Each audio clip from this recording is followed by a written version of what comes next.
operation on the mandibular molar, you will require the armamentarium that you see here in front of you. You will need a perioprobe, a sharp explorer, a mirror, your dentiform screwdriver, a sharp pencil, and of course the equilibrated Dentec with centric stops evenly distributed throughout the arch. Make sure that your complete assortment of diamonds is available, and also the carbides should be displayed at this time. The step-by-step model will be used in conjunction with the step-by-step handout in your syllabus. The first step is the placement of depth grooves or guiding grooves in the occlusal surface. These grooves will be placed in all of the fissures and at the crest of the triangular ridges. Remember that the depth grooves on the non-functional cusps will have to be approximately 1 millimeter in depth, whereas the depth grooves on the functional or buccal cusp, remember this is a mandibular molar, so the buccal cusp is the functional cusp, have to be approximately 1.5 millimeter in depth. After these initial guiding grooves have been placed, we can proceed with half of the occlusal reduction, retaining the distal half as a reference. Note that a functional cusp bevel extends over the functional cusp, which again results in an approximate reduction of 1.5 millimeters. After the occlusal reduction has been completed, we will then proceed with the actual reduction of the tooth. Again, half a tooth at a time, maintaining the other half for reference.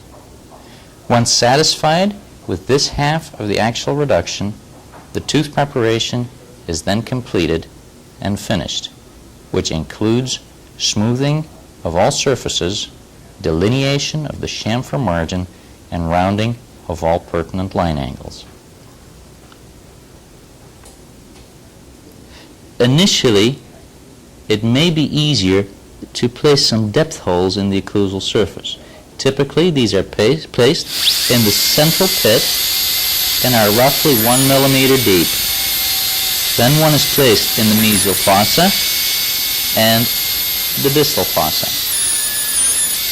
Once placed, these depth holes, after their depth of approximately 1 millimeter has been verified, can be connected by making a horizontal cut following the normal anatomy of the occlusal surface. This cut can then be extended into the marginal ridge areas, and this cut will serve as a guide for the placement of the other grooves. Oops.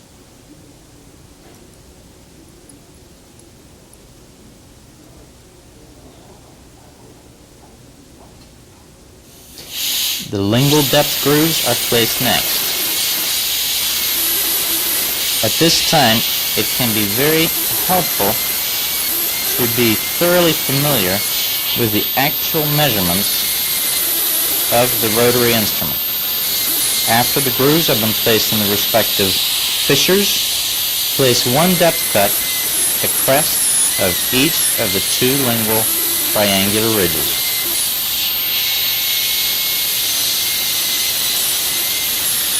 Once completed, these grooves should be approximately 1 millimeter in depth. At this stage, the orientation of the carbide is changed, and the same type of depth grooves are placed on the lingual facing inclines of the buccal functional cusp. Recall that these grooves have to be slightly deeper, approximately 1.5 millimeters will suffice.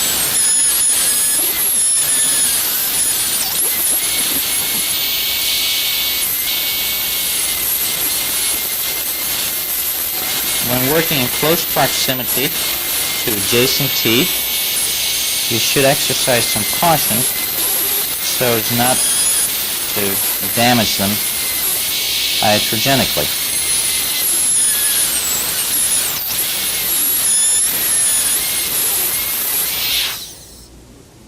Here, the occlusal aspect of the depth cuts has been completed.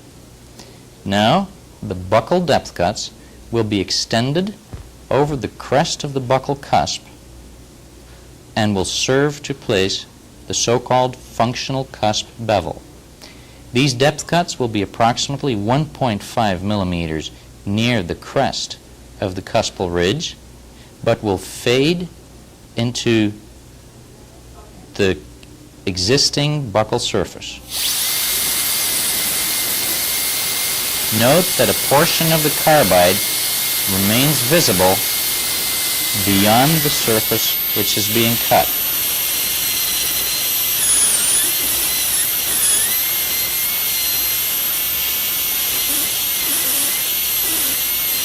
The primary area of reduction is at the cusp tip only.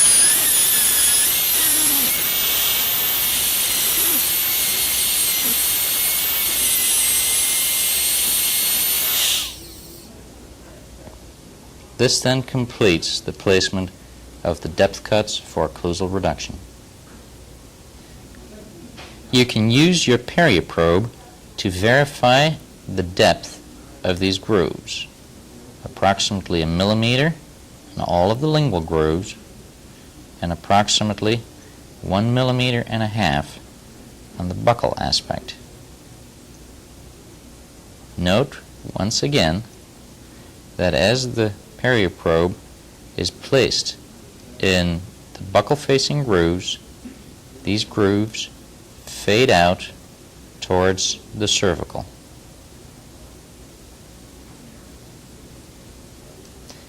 The half DT diamond can then be used to remove the islands of tooth structure between the grooves. Remember that first only the mesial half of the occlusal reduction will be completed, and reduce only one island at a time so as to maintain the semblance of the normal occlusal configuration.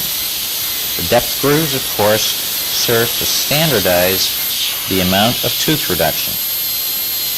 It is critical that the orientation of the rotary instrument is adjusted for each individual component of the reduction.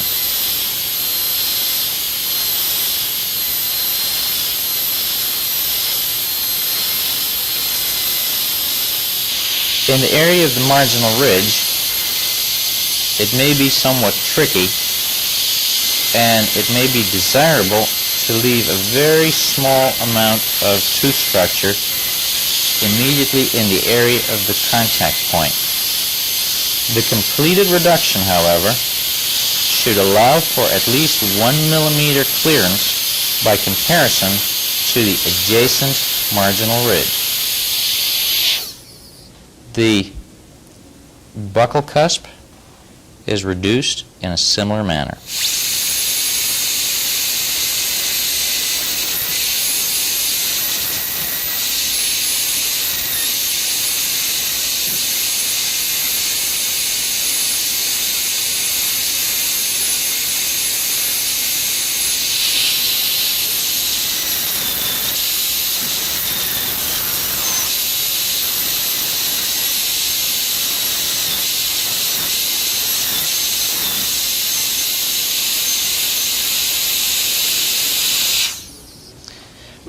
The functional cusp bevel is placed next.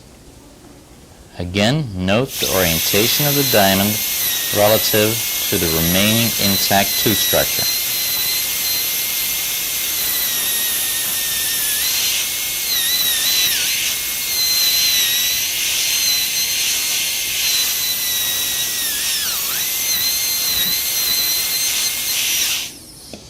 At this time, assess the remaining tooth structure and the adequacy of your occlusal reduction. If a small proximal contact is present, usually the entire occlusal reduction can be completed without any risk of damage to the adjacent tooth.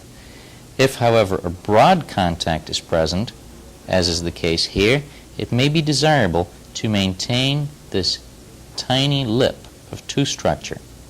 This will be removed during one of the later steps as a pass is made with the rotary instrument through the interproximal area.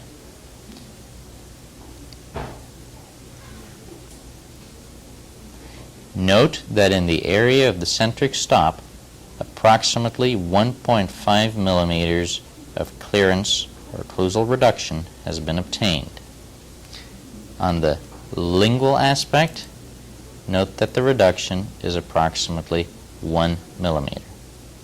Once satisfied with the dimensional requirements, the occlusal reduction on the distal half of the occlusal surface can be completed.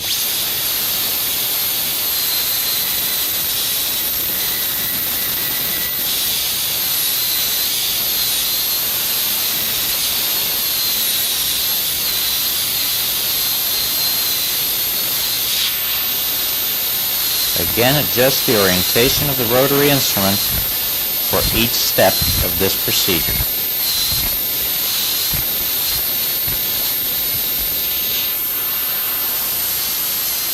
Sometimes time can be saved by switching from the lingual reduction immediately to the placement of the functional cusp bevel on the buccal surface, since essentially the same orientation of the rotary instrument is used. Initially, you may find it easier, however, to tackle each component individually, since less of the guide groove remains to reduce this distolingual cusp.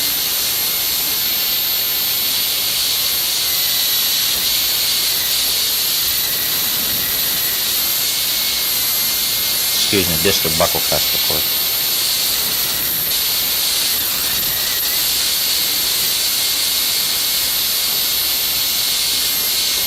Upon completion of the occlusal reduction, the basic anatomy of the occlusal configuration should remain.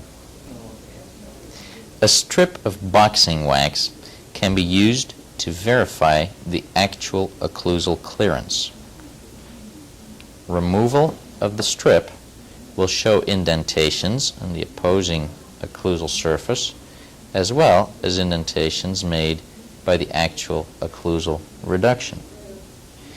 You can use your thickness gauge to verify the actual amount of clearance which you have obtained. Remember again that it should be 1 millimeter on the non-functional and 1.5 millimeters on the functional cusps. The next step is placement of the lingual guiding grooves. Remember that the alignment of the diamond should be parallel to the long axis in a mesiodistal direction, and when viewing along the side of the arch, recall that there is approximately a 9-degree lingual inclination to the orientation of the diamond. Once satisfied that in both directions the orientation of the rotary instrument is appropriate, place the lingual guiding grooves in the center of the lingual surface and both mesial and distal line angle area. Do not sink the diamond all the way into the tooth and leave the tip of the cutting instrument approximately a millimeter occlusal to the crest of the gingival tissues. When completed, this is what the lingual depth cuts should look like. This same procedure is then repeated on the buccal surface. It may be somewhat difficult the first time to transfer the alignment of the instrument